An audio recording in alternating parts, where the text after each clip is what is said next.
Alors voilà, ben, écoutez, ça a été une fin de semaine. J'espère que vous en avez profité parce que le soleil, me semble, nous a donné ce regain, d'énergie parce qu'on en a besoin avec tout ce qu'on vit actuellement.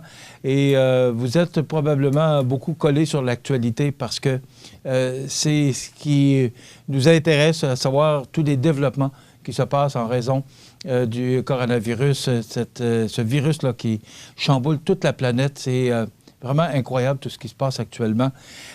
Et on va être là parce que c'est important que CMA-TV soit là. Vous savez que nous sommes le média qui rejoignons le plus de monde partout sur notre territoire. Alors, on a bien l'intention de rester avec vous et de vous présenter ou de vous offrir toute l'actualité sur notre territoire. Alors, la radio le fait bien aussi. Donc, on a bien l'intention de bien vous servir et de bien vous informer, du moins pour notre région. Et c'est là qu'on reconnaît l'importance des médias locaux et régionaux. Alors, voilà pour cette situation. On a le maire de Montmagny, on devait l'avoir à 9 h, mais là, on me dit qu'il est avec nous. On va le prendre avec plaisir. Le maire de Montmagny, Rémi Langevin. Bonjour, Monsieur le maire. Oui, bon matin, Michel. Monsieur le maire, comment d'abord vivez-vous votre isolement volontaire? Parce que ça fait une semaine là, que vous êtes confiné à la maison. Bien, écoutez, c'est particulier. Puis, en même temps, bien, je vis ça bien. Parce que je ne suis pas seul, je suis avec mon épouse, mais je pense à ceux qui vivent de l'isolement volontaire et qui sont les personnes âgées, les personnes qui sont seules à la maison. Je crois bien que pour eux, je peux comprendre que pour le gouvernement, ce soit difficile de leur demander de respecter certaines consignes lorsque on vit un isolement, qu'on est seul, ça ne doit pas être facile. Alors moi, j'ai la chance de vivre l'isolement avec mon épouse. Alors, c'est toute une autre différence. Puis en plus, je suis en contact constant avec les membres du conseil municipal, avec l'administration municipale. Je suis choyé dans un certain sens parce que j'ai tous les équipements technologiques qu'il me faut pour être en contact, gérer à distance les situations particulières, participer à des débats, à des discussions, avoir des échanges avec mes collègues, être en suivi constant avec les décisions gouvernementales.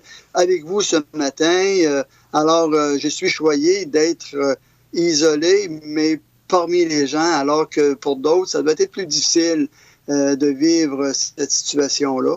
Alors, pour moi, là, présentement, ça va bien. Il me reste une semaine. C'est bien entendu que je ne me lancerai pas là, dans des grands déplacements, puis je vais continuer à respecter les consignes de confinement, pas de confinement, mais de distanciation la semaine prochaine, lorsque je serai libéré de mon confinement, parce que il reste tout de même que plus on se déplace, plus on risque de transmettre le virus si toutefois on va dans des endroits où il y a des situations particulières qui se vivent. Alors, je vais continuer à être prudent, mais bien entendu, juste le fait de pouvoir vaquer à des occupations restrictives, mais quand même pouvoir aller faire mon épicerie, entre autres, aller poster mon rapport d'impôt ou des choses comme celle-là, bien déjà là, ça va me donner une certaine liberté que je ne vis pas présentement. Est-ce que ça vous rend les choses plus difficiles de gérer la ville à distance? Parce que, bon, vous n'êtes pas là, mais est-ce que ça vous rend les choses plus difficiles ou si vous avez trouvé des moyens pour pouvoir accéder plus facilement là, et aider vos collègues de l'hôtel de ville? Bien, j'en fais pas de différence et même à l'inverse, ça me permet d'être encore plus proche parce que je communique davantage en écrivant. Et puis, à ce moment-là, bien, comme on dit, les écrits restent. Alors, ça me permet d'avoir des suivis plus constants, puis même, ça me permet, moi, là, en écrivant, bon, bien, ça me laisse une trace de mémoire et puis ça me permet de faire des rappels. Alors non, écoutez, la seule chose, c'est que je n'ai pas le contact physique, mais sinon, tout tout à l'heure, à 10 heures, je vais avoir via Skype une rencontre préparatoire pour le comité des finances de mercredi, une autre rencontre préparatoire pour le comité des ressources humaines. Ce soir, on va avoir notre conseil municipal, bien entendu, à huis clos. Nous allons être quatre en confinement qui vont participer à la séance du conseil municipal à huis clos ce soir. Comme ça l'a été la semaine dernière, en séance de comité, nous étions 3 conseillers qui ont plus de 70 ans, qui sont en confinement et qui ont participé. En fait, je dois dire 2 parce que M. Bernard Boulay, étant à l'extérieur la semaine dernière, il est revenu jeudi passé. Alors, ce soir, bien, il va y avoir M. Bernard Boulay, M. Yves Gendreau, M. Gaston Morin et moi-même, via le Skype, qui allons animer la rencontre de la séance publique à huis clos. Alors, ça va être une première. Écoutez, moi, j'ai dit, ça ne s'est jamais vu là, dans l'histoire. Là. Mais non, écoutez, je suis en parfait contrôle de l'information, je suis en parfait contrôle de la gestion de la ville. Et puis, tous les membres du conseil également, on se communique et puis on a la chance d'être bien équipés. Alors, puis on était prêts à ça. Ça fait que c'est pas comme si on n'avait eu aucune... D'abord, vous savez, depuis des années, même dans le temps de M. Desrosiers, il avait implanté ce qu'on appelle le conseil sans papier. Donc, on travaille à distance depuis des années et des années. Alors déjà, on avait instauré des habitudes de gestion à distance où, vous savez, quand on dit d'un conseil, un conseil sans papier, ça signifie beaucoup dans le sens que on peut consulter dès le vendredi l'ordre du jour et puis les sujets de discussion du lundi qui vont suivre. Et si on a des questions, on peut les poser dès le vendredi, durant la fin de semaine et le lundi matin.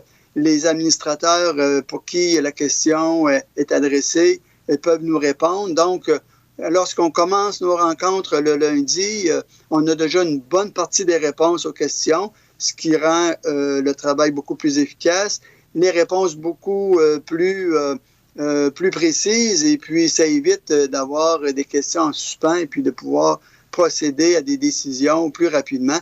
Alors, on a travaillé depuis plusieurs années à implanter des moyens technologiques, ce qui fait qu'aujourd'hui, on est quand même bien organisé. Là. C'est sûr que c'est contraignant, mais ça ne nous empêche pas de bien travailler. Monsieur le maire, vous êtes là pour nous parler de ce qui se passe actuellement concernant ce virus et concernant les consignes, concernant la situation actuelle à Montmagny. Qu'en est-il? Bien, vous savez, moi, j'aimerais revenir sur certaines décisions, oui, qu'on a prises suite aux mesures gouvernementales. Entre autres, si je pense au congé de taxes, au congé, c'est-à-dire pas congé de taxes, mais au congé des intérêts ou des arriérages sur le compte de taxes des citoyens qui ont de la difficulté ou qui auront de la difficulté à rencontrer leurs obligations. Moi, ce que je veux quand même préciser sur cette mesure-là que nous avons mis de l'avant, suite aux recommandations aussi de l'Union des municipalités du Québec, c'est de dire, c'est l'équivalent de reporter le paiement du compte de taxes. Vous savez, lorsqu'on dit qu'il n'y a pas d'arriérage et qu'il n'y aura pas d'intérêt pour, depuis l'annonce de la mesure, aller jusqu'au 31 juillet, ça signifie pour les gens qui auront des difficultés à rencontrer leurs obligations suite à ce qu'ils vivent présentement, ça leur permet de déplacer leur paiement, aller même jusqu'à voir le 31 juillet. Alors, c'est comme un report possible du paiement du compte. Et, juste pour être précis, monsieur le maire, juste pour être précis, il y a un délai, là, c'est pour ça que j'ai l'impression de vous couper, mais c'est pas... Juste pour être précis, le prochain paiement du compte de taxe, c'est le 1er mai, ça a lieu, là, il n'y a rien de changé.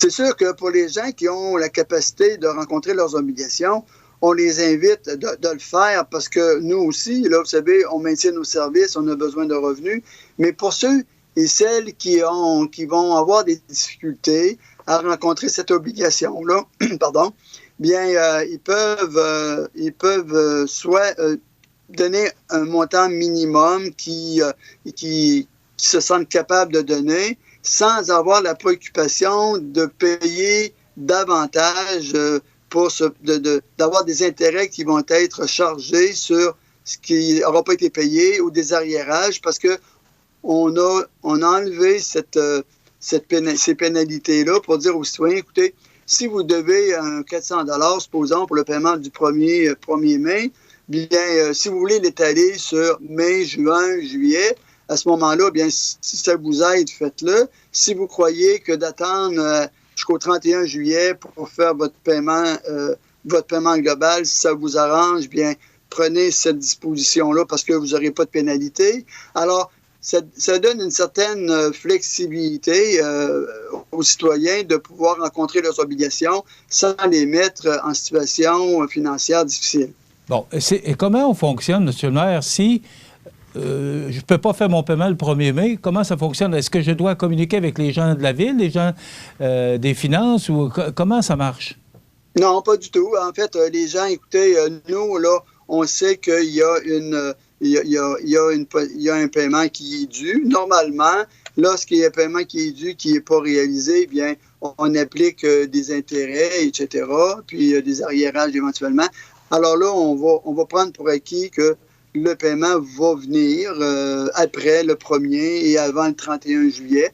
Et puis, à ce moment-là, bien, les gens, ils vont tout simplement déplacer leur paiement. Ils n'ont pas à aviser, là, à justifier la raison pour laquelle ils ne peuvent pas rencontrer leurs obligations. On ne les amènera pas là, à cette mesure-là, mais on sait qu'on ne répliquera pas là, des taux d'intérêt. Alors, s'ils payent seulement le 30 juillet, bien, ils paieront le paiement qui était dû le 1er mai, le 30 juillet, et puis c'est sûr qu'en septembre, bien, celui de septembre va venir, et puis on verra quand on sera rendu là. Vous savez, on va dire, comme certains disaient, on marche sur le tapis qu'on tisse au fur et à mesure. Présentement, on ne connaît pas comment va se contrôler cette pandémie-là, quelles sont les mesures additionnelles qui vont être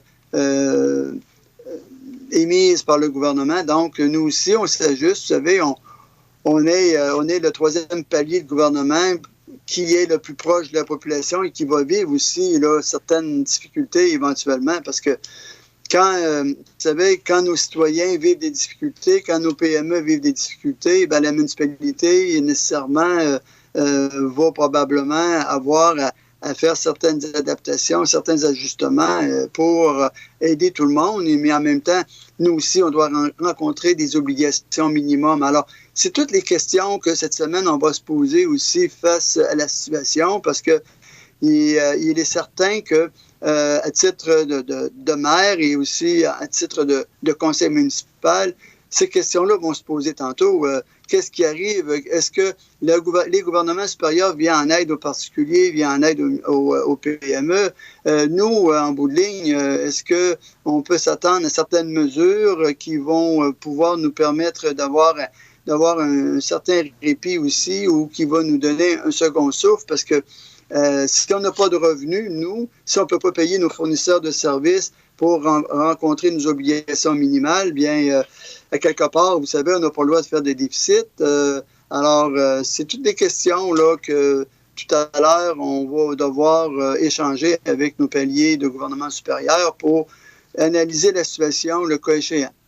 Est-ce qu'il y a d'autres mesures? On parle du compte de taxes, bien sûr. Est-ce qu'il y a d'autres mesures? On parlait des comptes de taxes, comme les taxes de bienvenue. Là, est-ce que c'est la même... On s'entend que c'est compte de taxes? Exactement. C'est la même mesure pour tout ce qui concerne les taxes, peu importe. Exactement. Exactement. OK. Monsieur Langevin, moi, ce que je voudrais savoir, c'est est-ce que la Ville est prête à vivre une telle situation comme on la vit actuellement? C'est planétaire, mais chez nous, à Montmagny, est-ce qu'on est prêt à vivre une telle situation?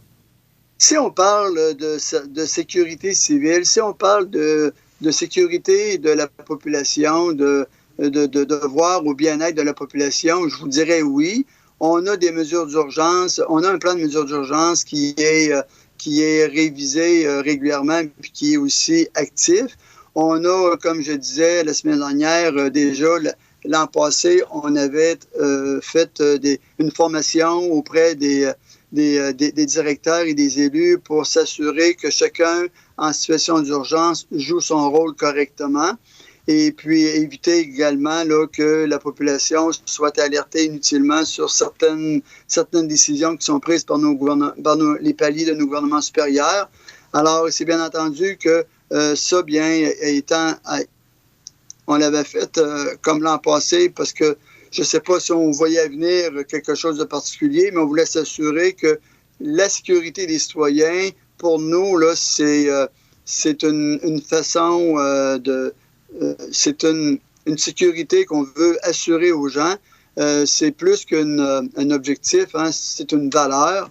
Alors, moi, je trouvais ça important, dès mon arrivée en 2017, de voir est-ce qu'on s'assure que nos mesures d'urgence soient bien à jour, que les directeurs, que nos élus soient bien informés des directives qu'on doit suivre. Et d'ailleurs, ce soir, en séance de comité, on va revenir aussi là-dessus sur les rôles de chacun en situation d'urgence, en mesure d'urgence, parce que vous savez, on ne peut pas improviser de l'information en situation de mesure d'urgence, parce qu'on doit être cohérent avec aussi toutes les directives de nos paliers de gouvernement supérieur.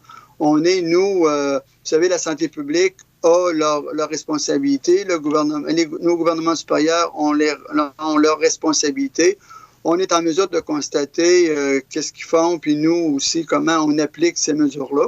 Alors, la sécurité des citoyens, nous, en dernière ligne, on voit à ce qu'elle soit respectée. Et bien entendu, je tiens à rassurer les citoyens qu'on est en contrôle de la situation. On se réunit régulièrement, à tous les jours. L'équipe de gestion se réunit pour voir à s'assurer que les mesures sont bien respectées, sont bien appliquées également. Quand ça touche, prenons par exemple, bientôt, on va vivre la crue des eaux, la période de redoux, bien, on surveille nos rivières. On est déjà là, on a déjà déployé des mesures pour s'assurer que s'il y a une situation particulière qui se passe au niveau de nos rivières, que nos citoyens vont être informés. Et je reviens aussi sur le système d'alerte et de notification. Je rappelle aux gens que c'est important d'aller d'aller s'inscrire sur notre site web pour faire en sorte que, en situation d'urgence, qu'on soit informé, peu importe la situation qui va se produire. C'est simple à compléter. On va sur le site web de la Ville, alerte et notification, et puis on remplit le formulaire. On peut être avisé de cette façon-là, soit par courriel, soit en utilisant notre téléphone intelligent ou la ligne dure. OK. On va, M. le maire, prendre quelques minutes de pause. Vous pouvez rester avec nous? Absolument. Oui, OK, parce que vous deviez être avec nous à 9 h, donc on est content de vous avoir parce qu'on a encore bien des questions et je veux vous revenir sur les cours d'eau. Donc, restez avec nous.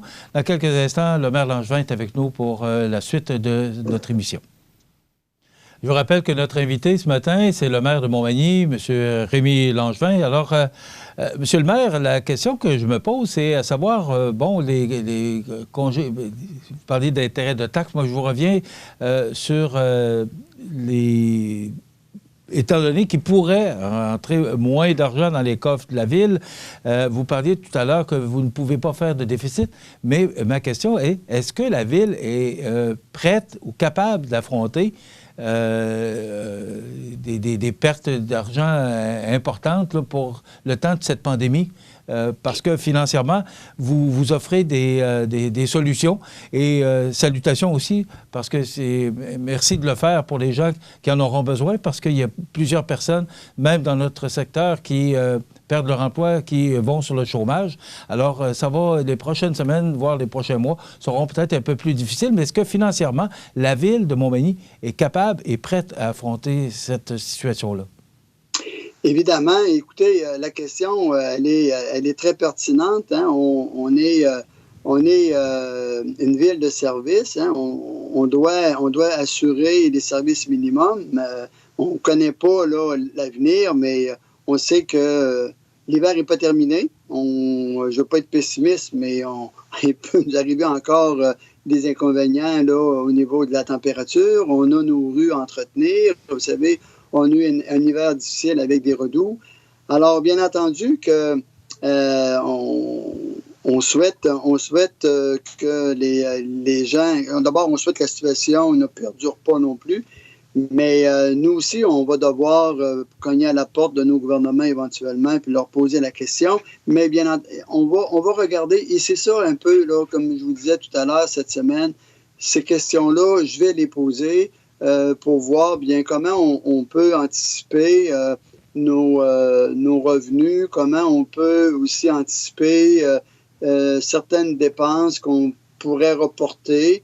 Vous savez, il faut gérer comme un bon père de famille. Et puis, vous comme moi, avec une situation comme celle-là, on sait qu'il y a des contraintes financières qu'on va vivre éventuellement. Alors, déjà, on planifie certaines dépenses différemment. Alors, nous aussi, on va devoir faire cet exercice-là, bien entendu. Et on ne peut pas jouer à l'autruche, là. C'est clair que si nos citoyens vivent difficilement cette période-là, bien, nous aussi, comme ville qui représentons nos citoyens, on va devoir s'ajuster à ces difficultés-là et puis faire des choix. Alors, c'est la grande question cette semaine que j'aurai avec l'ensemble de mes administrateurs et des élus pour se donner des plans là, pour faire en sorte qu'on puisse, de façon juste et équitable, là, assurer les services minimaux, minimales, et puis faire en sorte que tout le monde on puisse passer à travers. Là. Monsieur le maire, vous avez parlé, et c'est ce qui vous empêche souvent de dormir, les tempêtes de neige, là. Parce qu'on sait ce que ça coûte, le déneigement.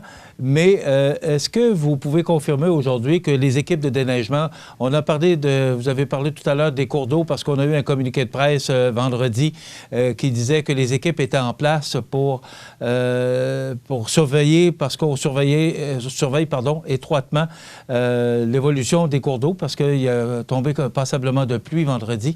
Est-ce que toutes les équipes qui sont normalement en place sont en place actuellement, malgré ce qu'on vit?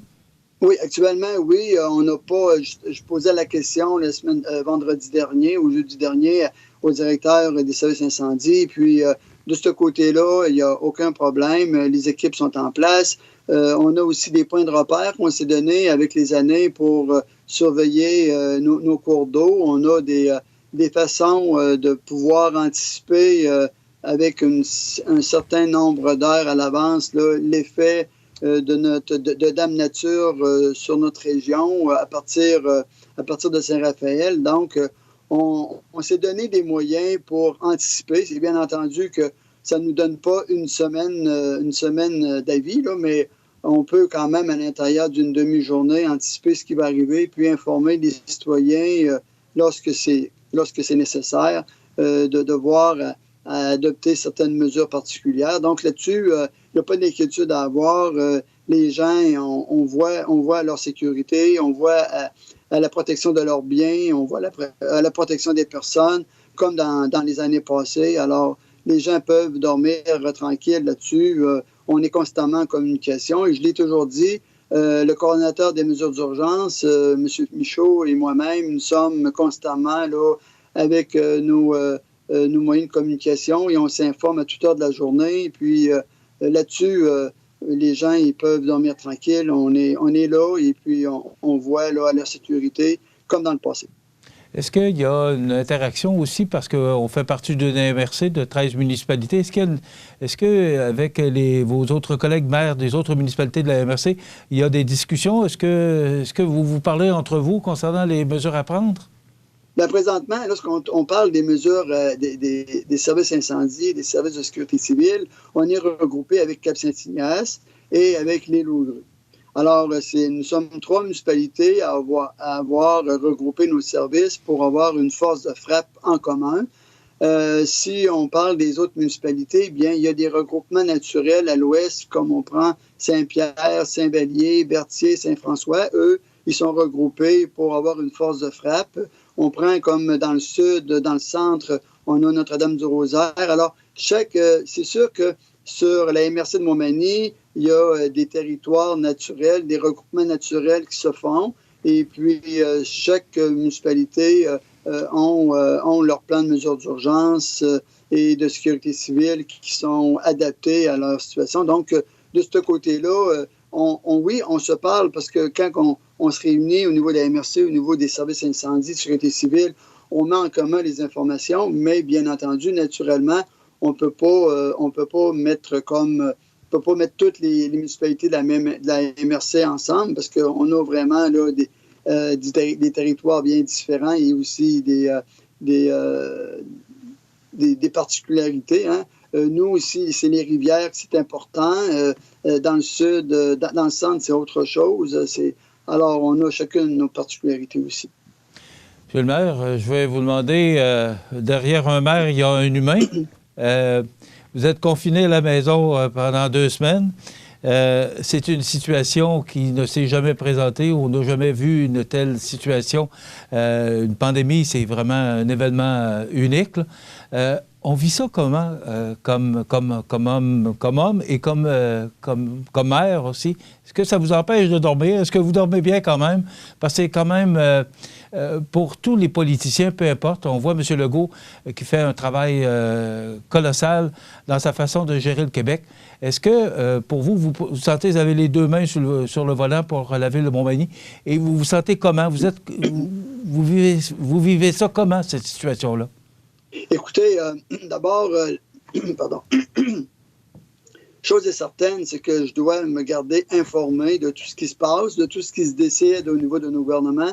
C'est sûr que durant la nuit, parfois, j'ouvre la radio pour voir s'il n'y a pas du nouveau, parce que, vous savez, très tôt le matin, on doit s'assurer qu'on est en concordance avec ce qui se passe dans le monde. Alors, et puis, notre rôle premier, c'est de voir la sécurité et au bien-être de nos citoyens. Donc, ça, c'est ma première préoccupation, d'être en mesure d'assurer d'abord la sécurité des gens, d'assurer également là, que les services qu'on maintient et qu'on a en place soient encore bien organisés, bien encadrés.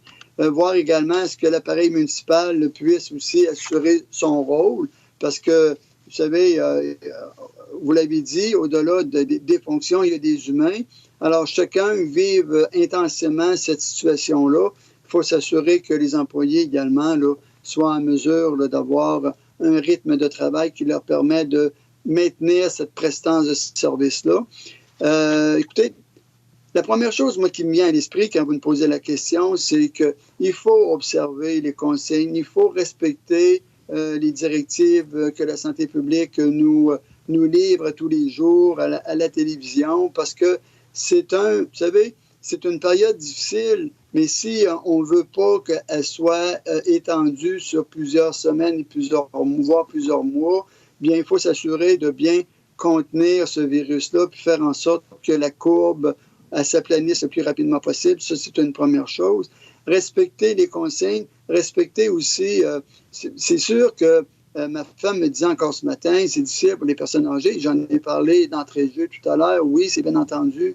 Mais il y a des sacrifices qu'il faut faire. Et puis, pour la sécurité de nos personnes âgées, bien, il faut respecter ces consignes-là. Il ne faut pas minimiser l'impact qu'on peut avoir sur le transport du virus en fréquentant plusieurs milieux, puis aussi en ne prenant pas les mesures d'hygiène qui s'imposent.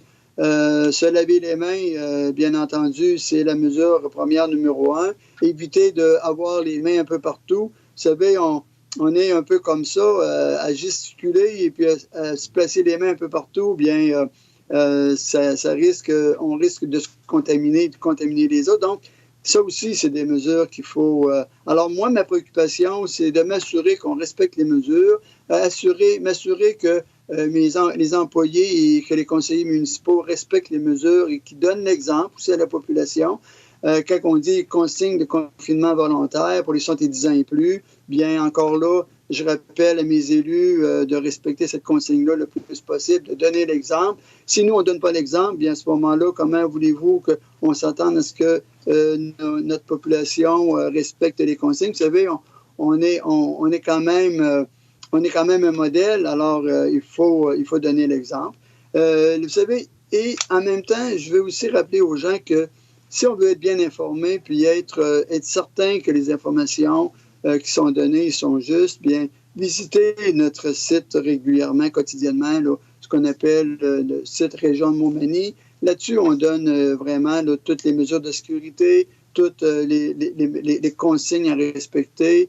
Surveillance des rivières, j'en parlais tout à l'heure. S'inscrire au niveau du système d'alerte et de notification, c'est déjà une mesure importante là, à mettre de l'avant parce que c'est pour notre sécurité, la sécurité de l'ensemble de nos citoyens. Il faut nous aider à vous aider. Alors, c'est un peu la préoccupation qu'on a, vous savez, dans notre quotidien comme responsable, là, comme maire d'une ville, de voir est-ce que les gens respectent ces consignes-là pour que, en bout de ligne, ça donne des résultats et qu'on soit en mesure d'être bien équipé pour aider les gens à s'aider eux-mêmes. Monsieur le maire, vous parlez de respect de consignes, vous parlez de suivre les règles qu'on nous impose. Est-ce que vous auriez un message en terminant lancé à la population de Montmagny?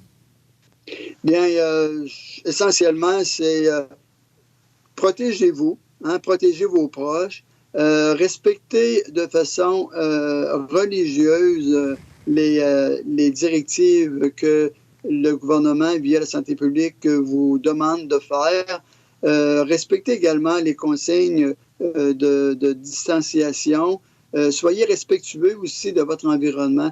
Protégez votre environnement. Protégez aussi les objets que vous manipulez.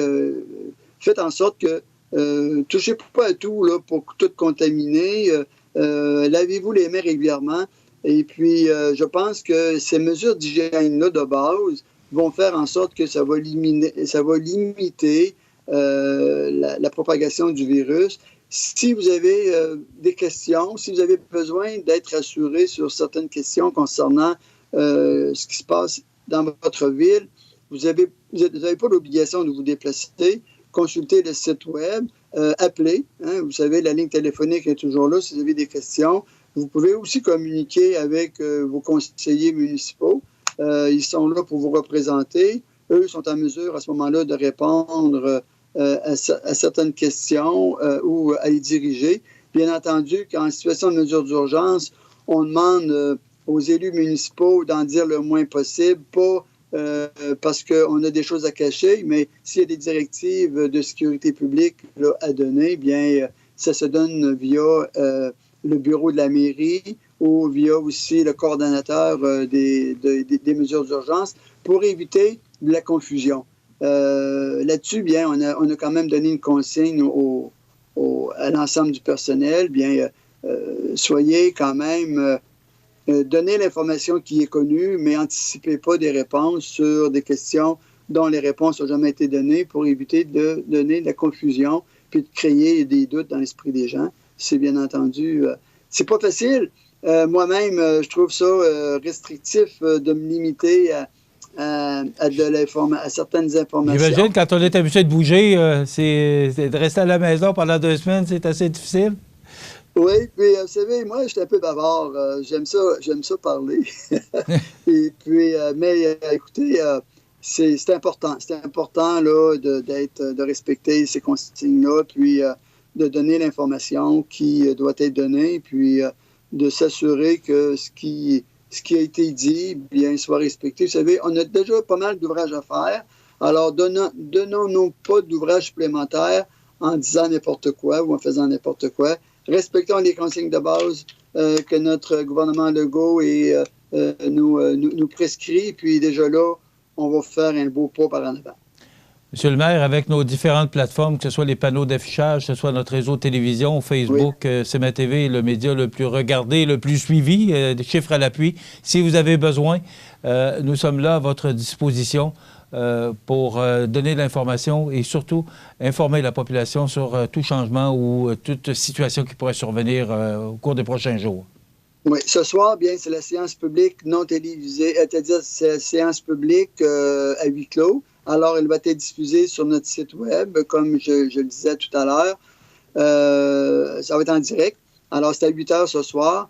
Bien entendu, s'il y a des questions qui se posent par rapport à cette séance-là, bien, je serai toujours disponible pour venir répondre à certaines questions éventuellement. Mais bien entendu, on le fera par le biais, là, comme on fait ce matin, par le Skype. Merci, Monsieur le maire, et on se reparle prochainement. Prenez soin de vous et de votre conjointe également. Bonne semaine à vous. OK, merci. Au revoir. Voilà, c'était le maire de la ville de Montmagny, M. Rémy Langevin.